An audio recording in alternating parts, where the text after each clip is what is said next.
Well, hi-ho, folks, and welcome back to the adventures of Turwinkle, the Gnome Mage. Well, hi, Turwinkle. Hi there. Are you all set for tonight? Affirmative. Well, great, because as you can see, we are in Red Ridge, and we are going to be talking with a Sauviette tonight, the guild leader to the guild called the Order of the Horse. And so, without further ado, let us go find Sauviette and find out all about her roleplay, a little bit about her, and some advice for you new role players out there. So let us go find her, Turwinkle. Alrighty, folks. Well, here she is, Sauviette, the patient on the Moonguard server. She is the guild leader to the Order of the Horse. She's a level 100 human paladin, the first level 100 person I have interviewed, by the way. And so it is a pleasure to meet you, ma'am. Thanks, Turwinkle. It's a pleasure to be here with you. Now, the first thing we always like to ask is, number one, how long have you been role-playing in WoW?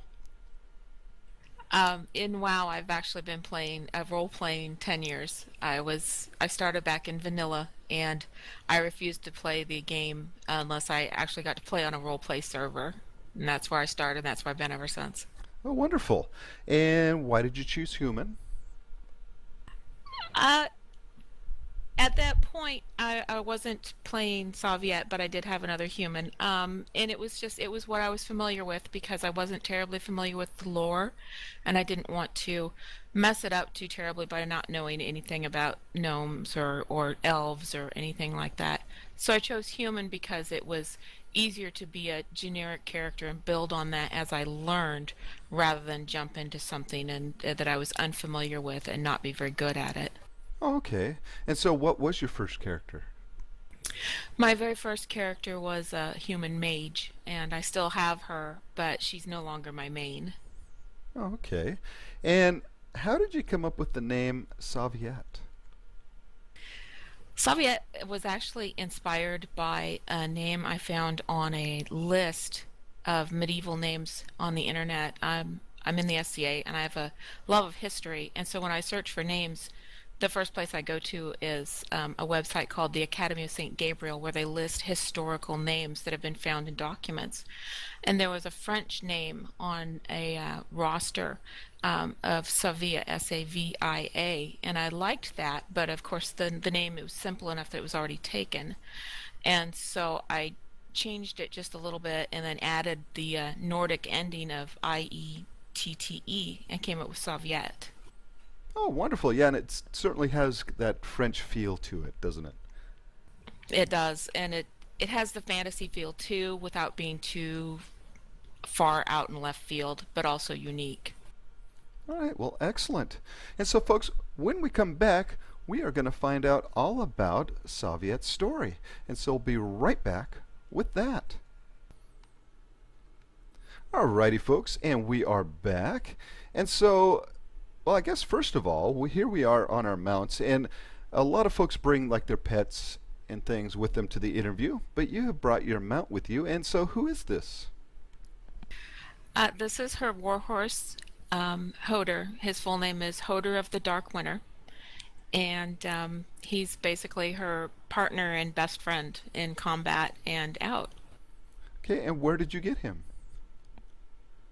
Herder was actually gifted to her as her first war steed when she was knighted as a paladin. And they haven't been together very long. She hasn't been a knight very long, just a few years. So he's still young and spirited as far as stallions go. Now, as far as game mechanics, did you get the mount back when you had to go through the paladin quest to receive a mount? No, unfortunately, I didn't. I didn't roll a paladin until after they had already removed that particular mechanic. Oh, okay. And so the storyline then for Hoarder is you received him as a gift from whom? From her trainer when she was training, and it was just part of a story I was writing. He wasn't an actual player in game. Oh, okay. Well, I guess that'll bring us to your history. Can you fill us in a little bit on Sauviette's background? What is her storyline? Sauviette is actually the character with the most complex and long written storyline I have. I have my mage was my first character, and she has the most RP time. But Sauviette actually has a written backstory that is approximately 21 chapters long.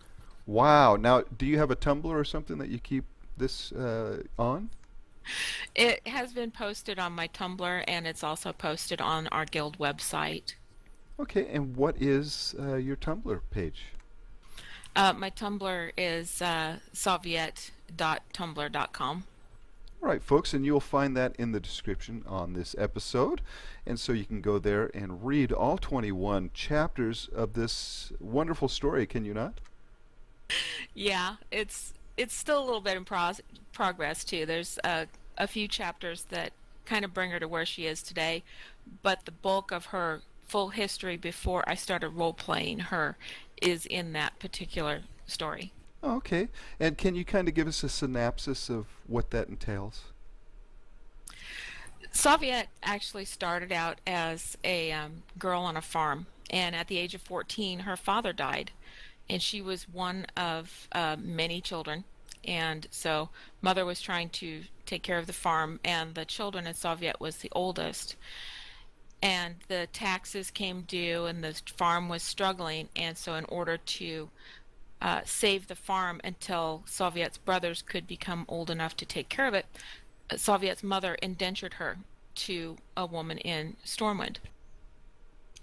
And she was indentured as a courtesan. And beyond that, she went through that life, and then she ended up with living on a ship for a while as the captain's girlfriend, basically, lover. And the ship sank. And after it sank, they were picked up by a bunch of trolls. This was off the coast of Kalimdor, and they were captured by trolls. And she lived as a slave for approximately 3 years. And in that time, she kind of went a little crazy. And when they found her, and when she was rescued and brought back finally to human lands, she was taken to the cathedral and held there. And they healed her and helped her come through it, come through the uh, the mental breakdown, the mental darkness that she had gone into. And they helped her so much that she, at that point, decided that she wanted to dedicate the rest of her life to healing. So when I actually first started playing the character of Sauviette, she was a priest. She wasn't a paladin. And through role play and through further story, then she decided that while it was a noble cause to heal those around her, she wanted to actually prevent the wounds before they happened. And so she took up the martial side of the Holy Light and became a paladin to defend the weak and keep the injuries from happening in the first place. All right, well, wonderful. And so, folks, when we come back, we are going to go over Sauviette's MRP, if she has one, and we'll talk a little bit more about where she's at currently in her storyline. So we'll be right back with that. All right, folks, and we are back. And so, as we are not a native of Moonguard, Turwinkle's over on Warm Rest Accord, but Sauviette is here on Moonguard. We can't see her MRP, but that doesn't keep us from kind of hearing what it's about. And so, can you kind of cover what you have written in your MRP for us? If someone clicks on you and they see your MRP, what would they see? Well, currently it says that her hair has been recently cut, and it's a bit uneven and ragged, as if cut off with a dagger or sword. She actually used her boot knife to cut it off. She has very thick auburn red hair and with sun streaks, and it normally is long, but again, it's short at this point. Very large blue eyes, but recently there has been a scar. There's a new wound scar across her left eye from Dance of the Dead. Oh, oh no. During her capture, she was injured, and so she now has a fresh wound on her face. That was the blow that took her down and they captured her. Her armor is generally fairly sturdy and kept clean, and she is never seen without the librum at her waist, the little book on her belt. She has a quiet voice, and she tends to pause before she speaks, as if she's, collecting her thoughts and making sure she's saying the polite thing. She's a very polite speaker. And she wears a chain about her neck that is a ring with a horseshoe on it, and it's got a blue gem set into it. And that was actually an in-character gift from one of my guildmates. Oh, okay. Now, is that a friend or is that more than a friend? No, that was a friend, and unfortunately, the person has left the game since then. She was one of our officers for a long time. Oh no. Well, hopefully she'll be back sometime soon when she hears how great Warlords of Destruction Draenor is. I hope so too. We miss her a lot. We've still got her husband, but she hasn't come back to us yet. I'm sure she'll get sucked back in. And then beyond that, it talks a little bit about her warhorse and that he is a silver dapple in coloring, very large. He's actually based on a Percheron, and that he has his little name tag on his tack, and she hardly goes anywhere without him. All right. Now, does she have a motto? No, no, she doesn't. That's just never been her thing. All right. And then it has a basic synopsis of her history there, or do you just have a site to go to your Tumblr page? No, actually, I have a note in there that says RP with me to find out Oh, because I think it's so much more fun to let those things develop organically through roleplay. it certainly is. I have to agree with you there. I enjoy finding out through roleplay, I think, a lot better than sometimes just sitting down and reading a 21 chapter book. It's a lot better to do that organically. I have to agree with you there.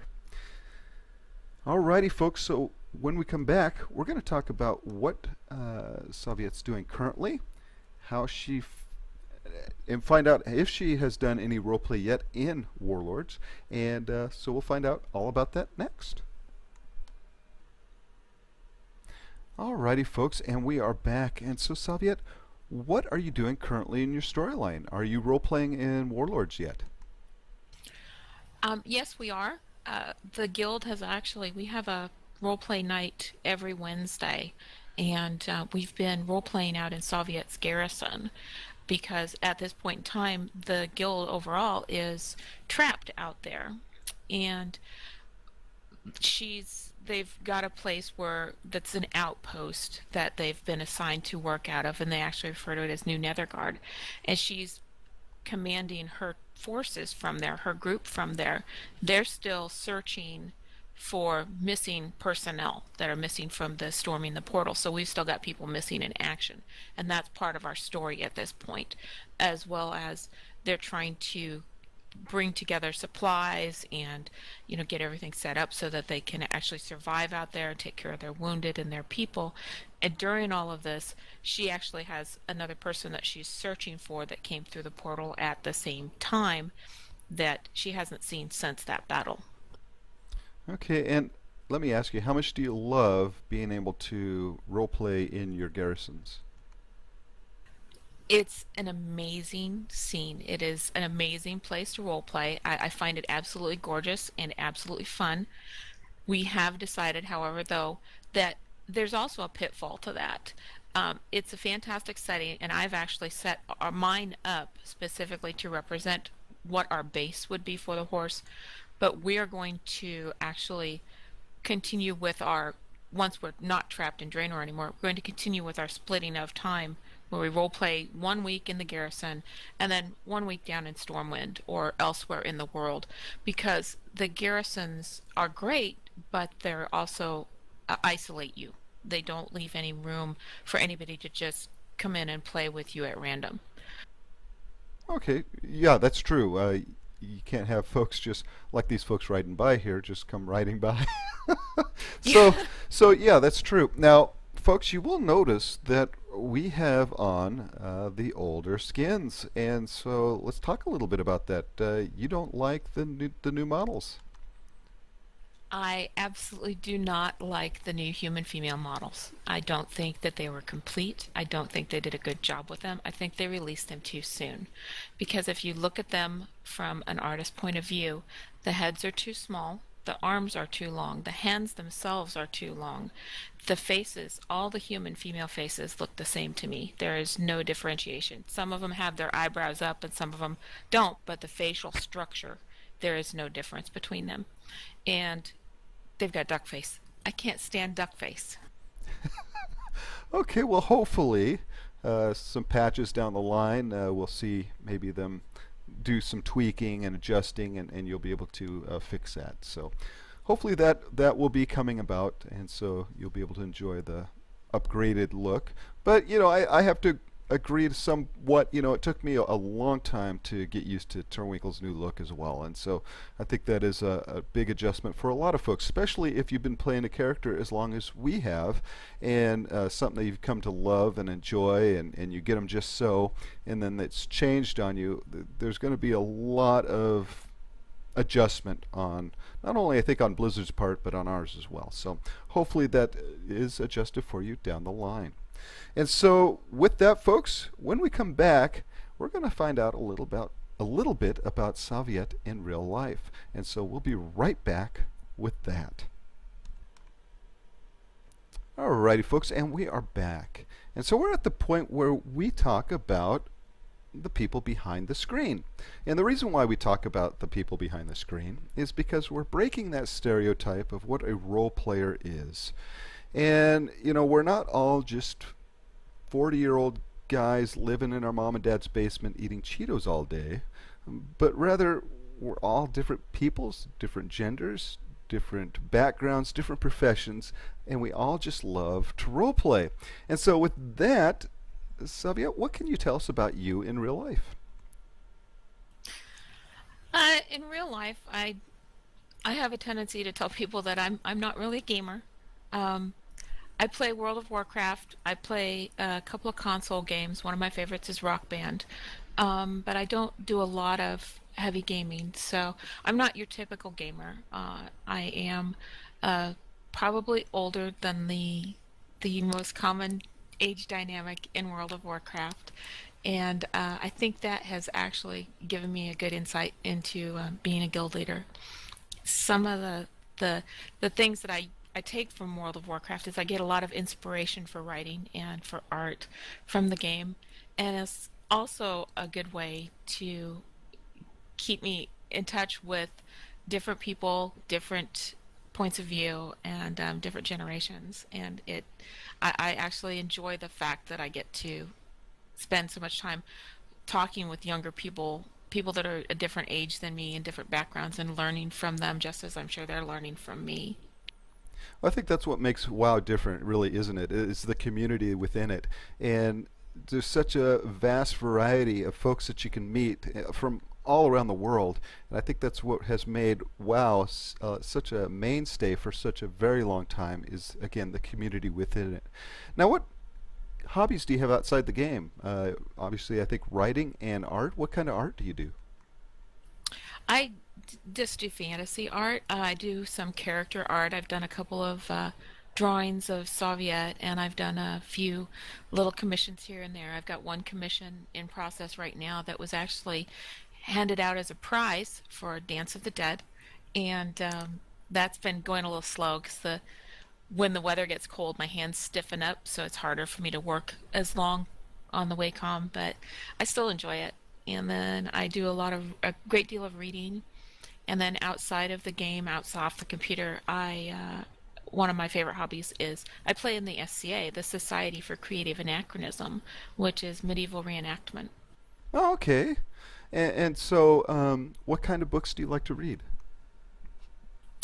My preference is fantasy, although some science fiction. I've always been a fan of Anne McCaffrey until she passed away.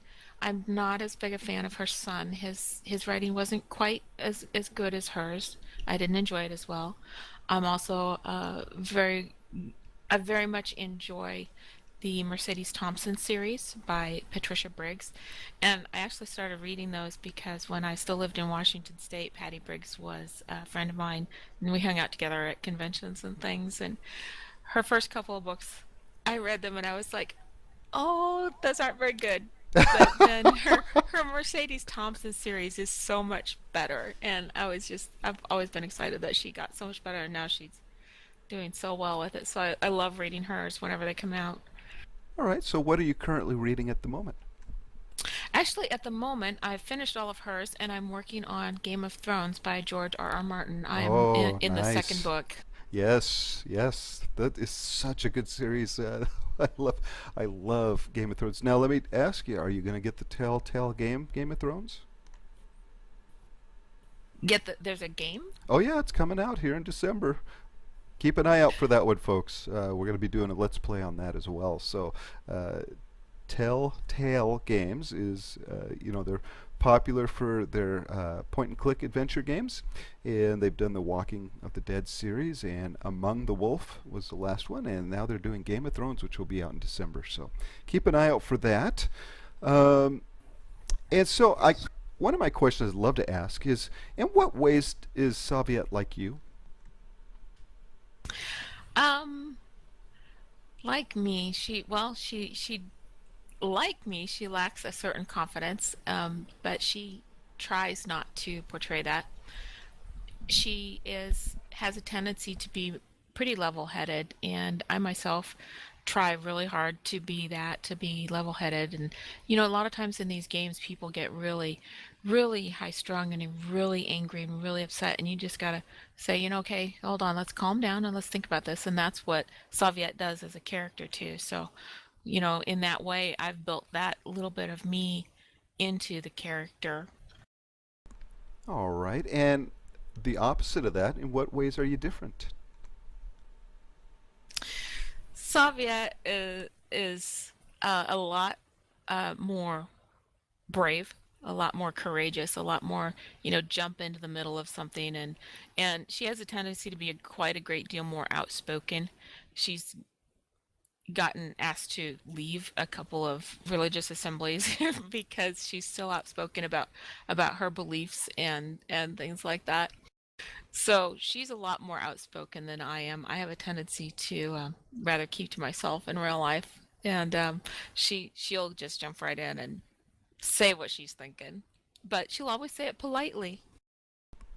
All right, wonderful.